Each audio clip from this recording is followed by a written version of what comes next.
sa tulo ka adlaw niadtong pitsa Hulyo 27, 29 ug 30 ning tuig, mobalor og 202 ka food packs ug 30 ka sinakong bugas ang natunol sa kagamahanang probinsya ngadto sa mga hilabihang naapektuhan tungod sa COVID-19.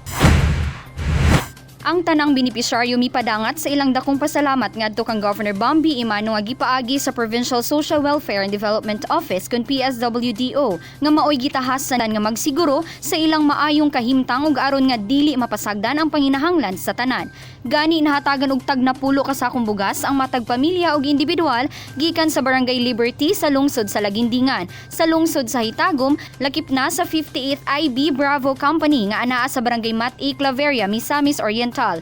Sa laing bahin, 132 ka food packs sabang nahatag ngadto sa mga senior citizens sa Barangay Talao, lungsod sa Hitagom, ug laing 7 ka food packs ngadto sa senior citizens sa Barangay Poblasyon Libertad ning Lalawigan. Samtang 13 ka pamilya ang nakadawat sa ilang mga food packs ug 50 ka food packs sab alang sa mga individual nga anaa gipahimutang ubos sa focus containment diha sa lungsod sa Taguluan.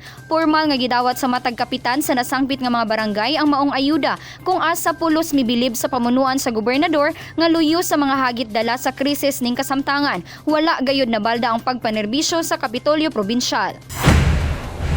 Matag karon ug unya alang sa tanang mudangop sa kagamahanang probinsya, kanunay nangasaad ni Governor Bambi nga dili niya ihikling nga mabatunan sa iyang ginsakupan ang kaayuhan nga takos sa pagpanerbisyo ngadto kanila. Kauban si Mark Anthony Pareha sa kamera. Ako si Lambor Regian Amor Maygay. Alang sa limpyog mataro nga panggobyerno, padayon Pilipino.